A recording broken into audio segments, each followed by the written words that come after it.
So Back in Action was probably a tad better than I expected, not gonna lie. And what I mean by that is that my expectations were right down to the fucking floor, because I thought it's a streaming service movie, even though you could go, oh, but it's got Jamie Foxx in. Yeah, cool. Oh, it's got Cameron Diaz. She hasn't been in a film in about like 10 years. That's pretty cool. But then you're at, oh yeah, it's a streaming service movie. This is going to be horse shit. And it wasn't horse shit. It was average. And it rips off like most spy movies that you totally forget about, and then you watch it till the end and you're thinking, I've seen this film before. And then you go, oh yeah, Spy Kids 4, pretty similar. Bad Boys 3 and 4, and you're thinking, yeah, they're pretty fucking similar too. Marcus, I'm retired. There's not much originality, so if you're planning to watch a Netflix movie thinking you're going to get originality, I would probably watch a different kind of film. And yet, even though this movie isn't original, let's be honest, there's nothing really original about this film, I did like the Cameron Diaz and Jamie Foxx partnership and couple being spies. I sort of enjoyed that, you know. I think they had good chemistry, and that's why I think it worked so well. And to me, if you replace those two people with less funnier people, I think you're looking at a fucking disaster, because those two actually brought energy. Those two actually came together and actually was funny. Like, I don't know if the movie intentionally was meant to be a comedy slash action film, but it ended up turning into a comedy slash action film because of those two bouncing off well with each other. And anything that Jamie Foxx is in, let's be honest, is fucking hilarious. Even Amazing Spider-Man 2 can be deemed as hilarious. You're no Spider-Man. He's a Leo. You're a Sagittarius. And that's not just Jamie Foxx, by the way. That's also the fact that they made Gwen Stacy's death quite funny. I'm not gonna lie. And yeah, I like the idea of having now something to protect almost. Because beforehand, they just had themselves to protect, keep each other safe, that's about it. And even if one of them dies, it's not the end of the world, you know what I mean? You can move on. It's the spy life. You know what to expect being a spy. The dangers that they come with, and they thrived in that. But now that they have to protect their kids as well from this sort of stuff, this is a reason why they retired, because they were expecting a kid and thought, this isn't a life for a kid.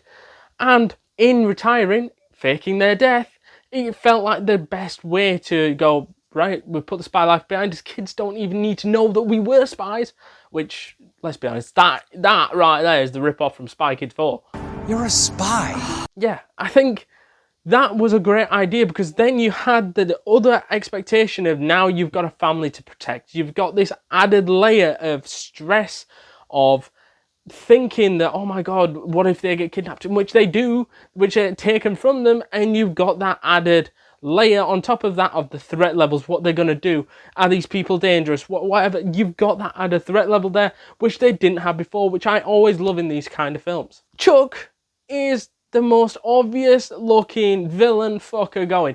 And you're like, oh, but he gets shot at the beginning. And you're like, I've watched enough spy movies to know that that guy's not dead. And that guy's behind the whole fucking thing. Or people that know him are the ones behind it. Because, like, it was just too fucking obvious. I think they wanted you to try to go, oh, but Baron's the main villain. When you go to Britain, they're chasing him down. It all works that Baron's the one who's the villain. However, in hindsight, and looking straight away, you're like, no, Chuck's the obvious option here. He comes out of the blue and he's the first one to find them. How? Probably because he's been trying to track them down for years. And I think it just worked. Put two and two together. It's obviously Chuck, and he was quite a shit villain. I'm just going to be honest. I think having be the big reveal, like, ooh, he's the villain, was like, okay, we expected that. Now, what you're going to do as the villain? And he basically just tried selling the device to make up for the fact that he basically got sacked from his job after the two fled with the device that he should have collected. And since they faked their death, well, not intentionally, they were nearly killed, and then they came up with the idea, let's fake his death, run away. And they did. They lived their life away from Chuck, away from everybody else. And they did that. Chuck got fired and then sort of made a revenge angle and then wanted a load of money out of it anyways, like 200 odd million, which is what he could have got for the device. So that he plans to sell this device, which in dangerous hands would be really, really bad for the world. That's why Jamie Foxx's character Matt ended up taking the device and hiding it away from them so that they couldn't get it. However, Chuck's plan was just to basically get those two to lure them to the device and then take it, sell it, and then run away. But that plan ended up going up in flames after he took their children. And as soon as you take their children, now you've got to get involved and then stop the device and also basically just go get their children back. So doing that was a dick move, and they were easily stopped, and it made for a really average ending. If you imagine an ending of every spy action film possible, just go down Mission Impossible route. This is one of their endings. Basically, if you go look at all the action movies, they're either on a boat, a train, or an airplane, and it ends in some dramatic fashion, and this is what that is. Carbon copied from every action movie that you can imagine.